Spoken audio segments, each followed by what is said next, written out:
puis c'est pas le problème. Le problème, c'est pas l'Europe. L'Europe devrait trouver ses incarnations pour répondre. J'entends ce que vous dites. Beaucoup de gens disent ça. Attention, l'Europe, c'est une manière d'affaiblir ce qui se passe de l'autre côté. C'est pas le problème. Le problème, c'est ce qu'on est capable de répondre et capable d'avoir une politique, une incarnation de ce type. Mais vous en parlerez tout à l'heure avec plaisir, bien évidemment. Et j'ai dit bonjour à tout le monde. Je crois, j'ai dit bonjour à tout le monde. Alors, on va pas parler de Trump, voyez-vous. On va pas parler de Trump pour commencer. Non, vous avez raison. On va commencer avec Julie Girard.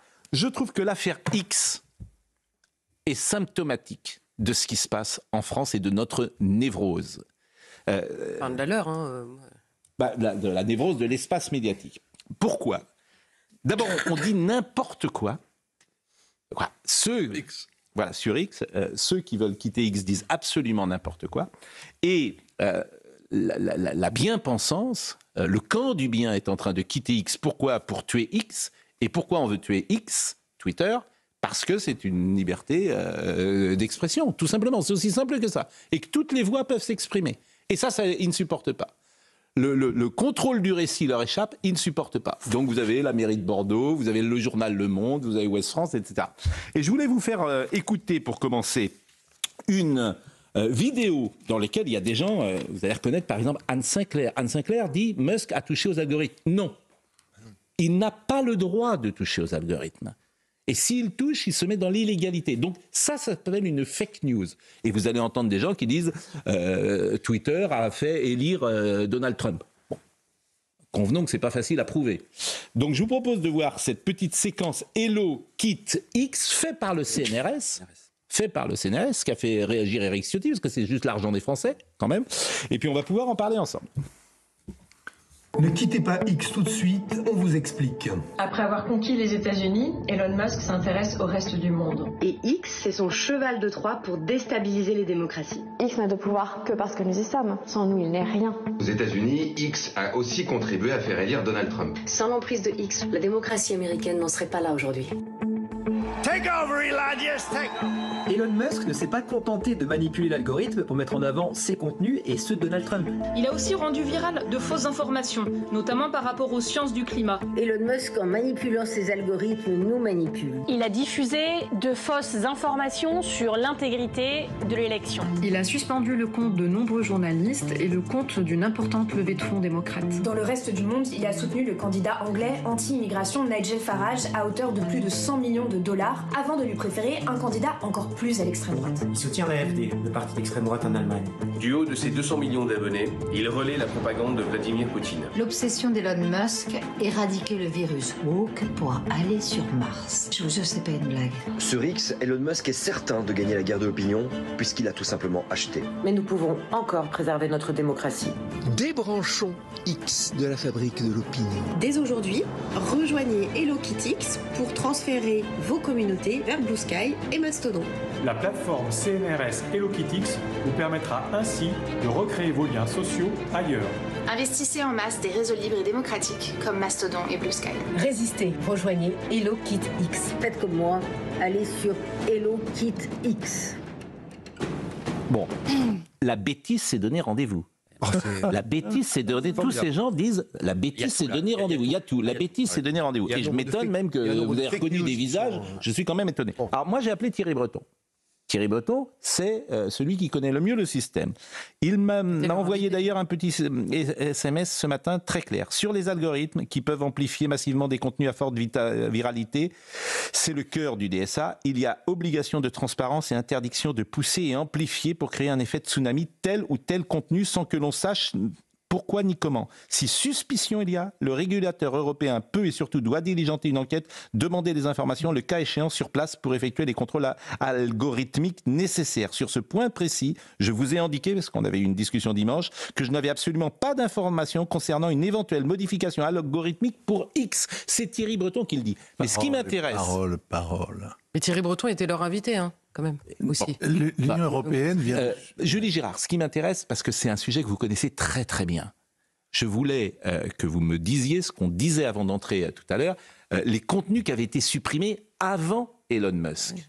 Oui, alors il y a une étude de Future of Free Speech, qui est un think tank américain, qui montre que le fast-checking de Facebook, les fast-checking de Facebook, entre 87 et 99% des commentaires supprimés sur 60 des plus grandes pages Facebook et chaînes YouTube en France, en Allemagne et en Suède étaient des contenus légaux, et que 56% des commentaires supprimés n'étaient que des opinions générales, ni offensantes ni haineuses.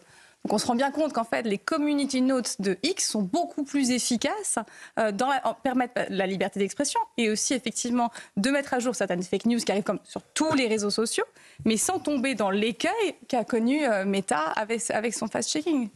C'est, pour moi, si vous voulez, X, c'est vraiment l'explicitation du masque de la bien-pensance et de l'illibéralisme dans toute sa médiocrité.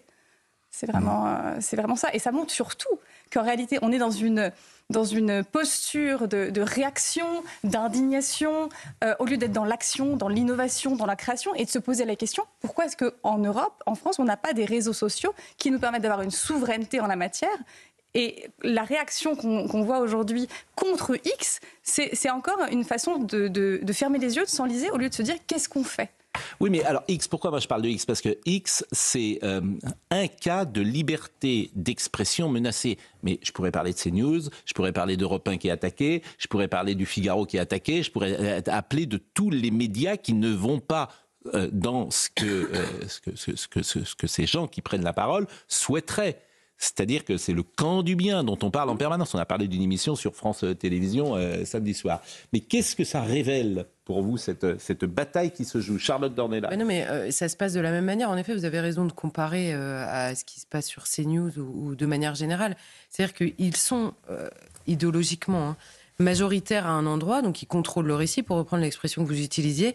Ils contrôlent le récit à un endroit, et subitement, ce n'est plus une censure qui s'exerce, mais simplement une prise en compte normale, de la même manière que les autres, de toutes les opinions. Également quand elles sont positionnées à droite, en réalité, puisque c'est ça qui se passe. Et là, subitement, vous invitez des gens de droite à parler comme les gens de gauche. Vous leur dites bonjour pareil, vous ne bouchez pas le nez, vous ne les mettez pas dans une loge à part. Ils sont comme les autres, ils s'expriment comme les autres. Ils sont accueillis de la même manière. Et bien là, il y a une partie de la gauche qui ne supporte pas ça. C'est pas parce que Elon Musk, la vraie différence, parce qu'il y a quelque chose qui a changé, c'est qu'il n'y a plus de suppression arbitraire de comptes subitement, de gens qui font des réclamations en disant « Excusez-moi, pourquoi mon compte a disparu ?» Il n'y a plus un président démocratiquement élu qui se fait virer de Twitter parce qu'on ne supporte pas ce qu'il dit, par exemple, parce que ça, c'était avant Musk quand même. Et par ailleurs, je leur précise, parce qu'ils nous expliquent que depuis Elon Musk, ça revient beaucoup, la haine se déverse sur les réseaux sociaux. Ils nous ont pondu la loi Avia, c'était en 2020. Elon Musk a racheté en 2022. La loi Avia, son intitulé, c'est « Contre les contenus haineux en ligne ». Donc apparemment, il n'a pas créé la haine non plus, Elon Musk.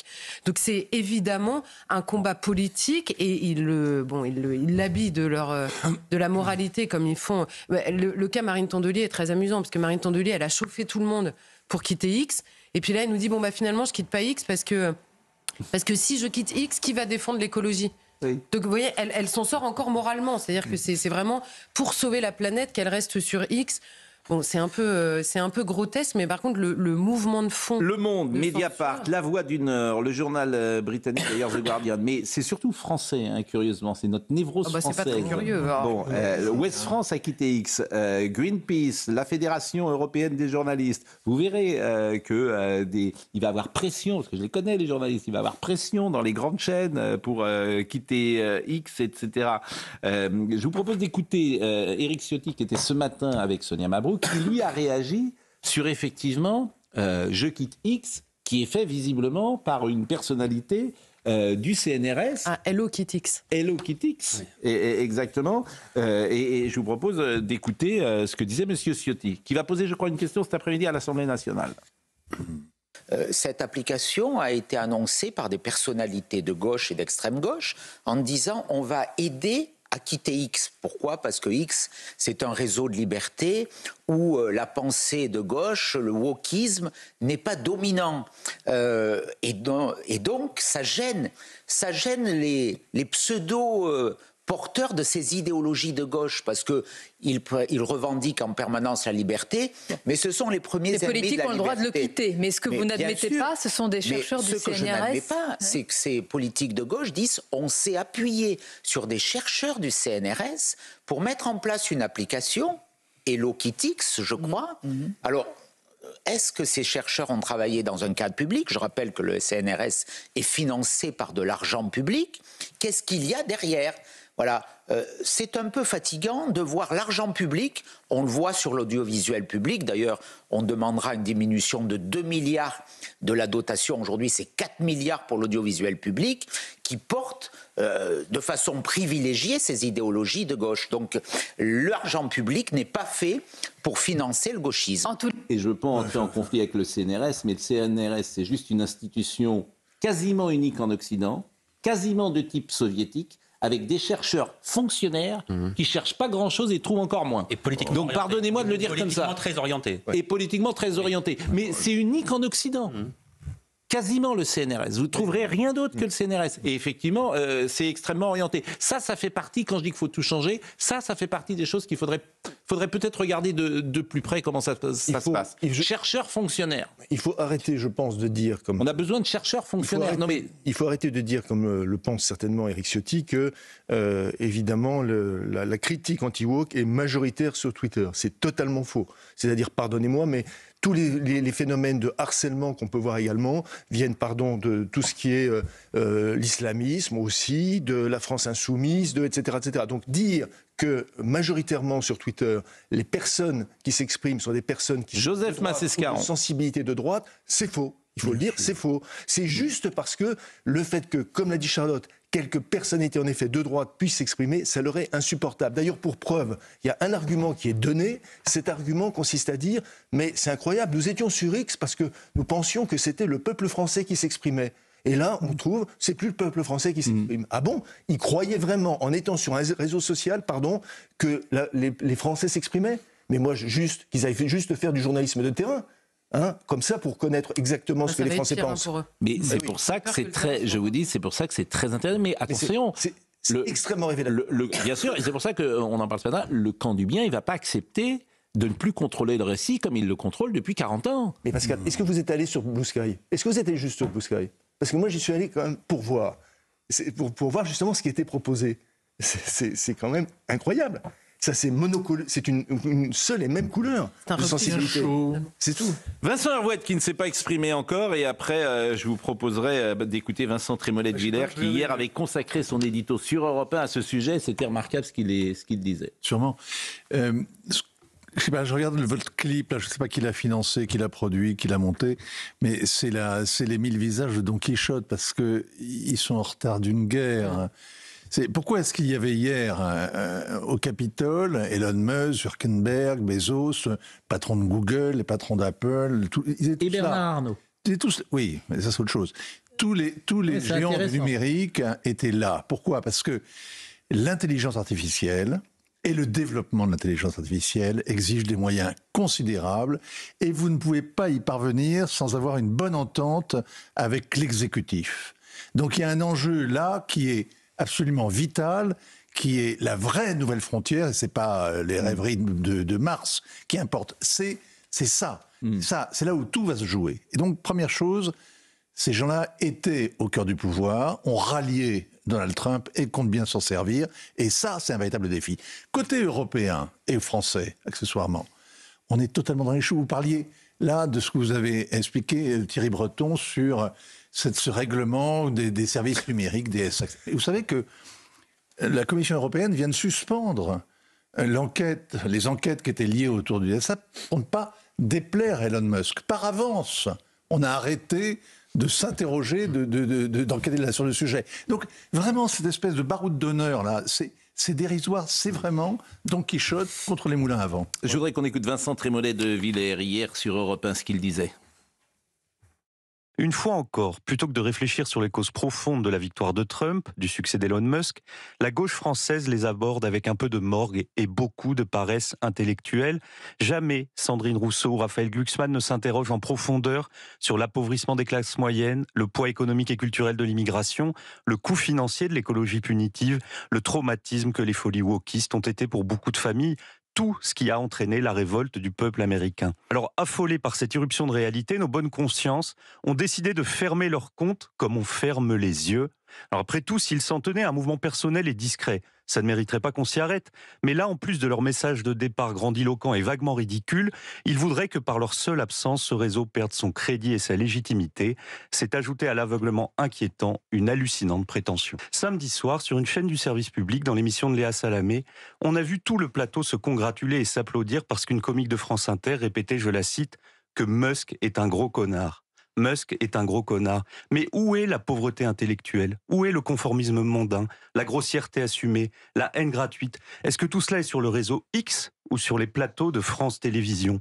Plutôt que de pleurnicher sur la puissance d'Elon Musk, la gauche et le service public, ce qui revient souvent au même, devraient commencer par faire leur examen de conscience. Vincent Trémollet-Villers, que vous pouvez lire régulièrement dans Le Figaro. On est avec Julie Girard, vous la connaissez peut-être si vous lisez Le Figaro précisément, vous êtes philosophe franco-américaine, on va ouvrir le chapitre Trump hier avec ses propositions. Comment vous expliquez la victoire de Trump ? Alors, je pense que c'est très simple. Elle se résume à une citation de Lévinas dans Difficile liberté. La conscience d'être une nation implique la conscience d'un destin exceptionnel. Toute nation digne de ce nom est élue. Je crois que Donald Trump a rappelé à l'Amérique qu'elle était une grande nation et que le discours lénifiant du progressisme des 4 dernières années, qui ne cessait de dire aux Américains qu'ils étaient victimes d'un racisme systémique, qu'ils étaient les auteurs de tous les désordres du monde, a commencé à les fatiguer et qu'il y a eu un retour à des valeurs plus conservatrices parce que quand on vit aux États-Unis comme moi, notamment à New York, qui est un État démocrate, on sent le wokisme tous les jours institutionnalisé dans tous les arcanes de la société, que ce soit l'école, que ce soit les entreprises.